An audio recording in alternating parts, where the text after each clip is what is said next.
Winning and losing. What is a winner? What is a loser? A winner is someone who obviously wins, gets the victory in the competition, or is successful in life. But what do you consider success? Is every successful man a winner? Can you see inside that man? The outer trappings of success do not always mean that the man is a winner. Is he happy? No, better yet, is he fulfilled? Is he content with what he has? But yet has what they call divine discontent, which helps him keep striving for more. Because as men, we need to continue to strive to maintain fulfillment, happiness, and contentment. Now that sounds contradictory, but it's not. Many people retire, and 6 months, a year, 2, 5 years after they retire, they die. And of course you might say, well, they die because they're old, right? They're getting up there in age. What happens is when they retire, they don't feel that they are of service anymore. They feel useless.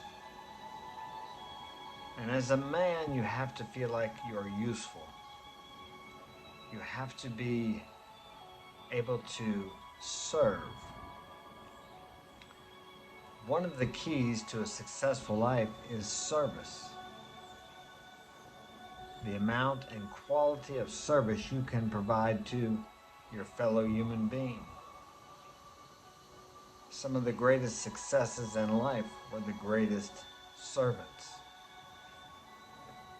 Actually, in our governmental system, the people who work there are really public servants. I know in today's day and age it doesn't seem like that's what they are, and maybe some of them are not. They seem to be more self-serving, but that's the government. It's always been that way. It's a good idea, and we have many ideas, but they don't always come to fruition from the essential base of that idea. My son fought last night and he lost again. He actually fought a guy who was 0-5. And I told him when he went there to fight, I said, don't underestimate this guy because he's hungry. He's still fighting even though he lost 5 matches. So it was a good fight. The guy was hungry. And my son fought a good fight, but he lost the decision. I was a little concerned about him being discouraged, but he wasn't.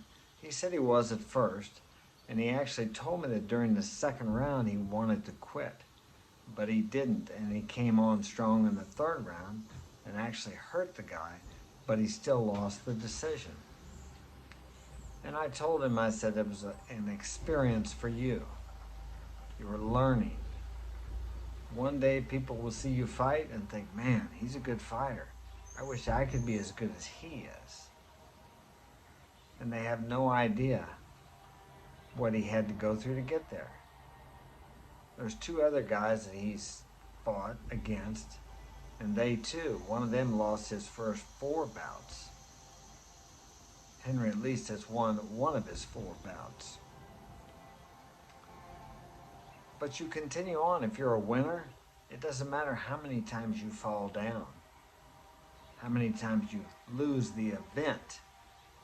You get back up and you press on. The end result and the journey and what you learn, the relationships you make, the friends you make, during the process. Sure, the end goal is great, but if you live only for that moment is soon fleeting. and has no comparison to the years, months, weeks, whatever it is that you've spent to get to that moment. Enjoy the process. No matter how many times you get knocked down, you are only a failure or a loser if you don't get back up. I lost a few fights back when I fought. A couple times I got knocked out once. I got the hell beat out of me one time. I got knocked down about 3 or 4 times. And that's the one where I don't know if you heard me say the guy had a half a horseshoe in his gloves. That fight was in prison where they're not sanctioned. And my coach told me about that 30 years later. But I knew something was wrong because, man, I had cuts on my forehead. That guy's hands felt like rocks. But I didn't stop. I did learn from that. I thought my coach should have stopped that fight. Of course, he didn't know the guy had weighted gloves. That was a long time ago, I suppose, when you could get away with things like that. Hopefully you couldn't get away with that now. But I kept fighting, and I came back better, stronger, and more experienced from that fight. So whatever you're fighting today, if you feel like you're losing, take a step back and reevaluate your process. Maybe you need to approach it in a different way. Maybe you need to approach it with a different attitude. Your attitude determines your altitude. Think about that. Your attitude determines your altitude. What kind of attitude are you going into something with? What is your frame of mind?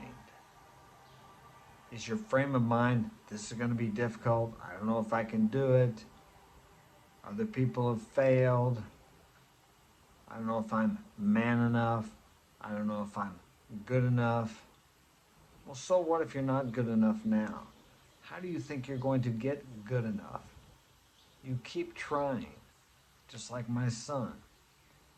He continues to fight, and he gets a little better every time. I've learned much more from my failures than I ever did from my successes. Think about that. When you're successful, you don't review near as thoroughly as you do when you fail because you want to know why it happened. When you succeed, you know why it happened because you're good. You don't review your mistakes, or at least most people don't, because they won. They don't feel like they made any mistakes. But the biggest room in my house is the room for improvement. I can always improve. I can always be better. Now, don't belittle yourself. Don't just look for the faults. Don't be critical in a way that does not help you to become better.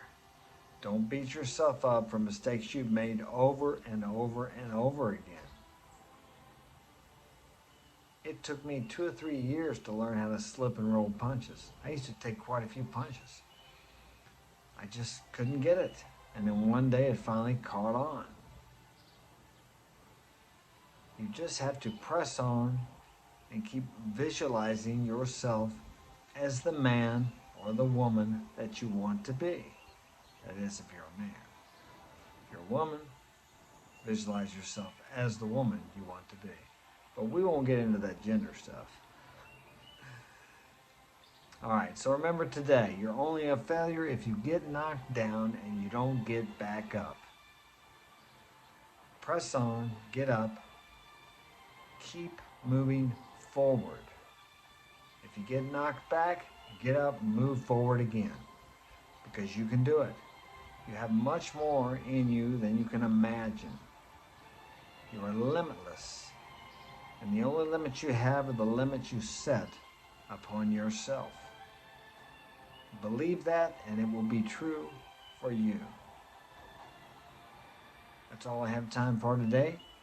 Hit that like button, subscribe, share this with a friend if you think it will be of value to them.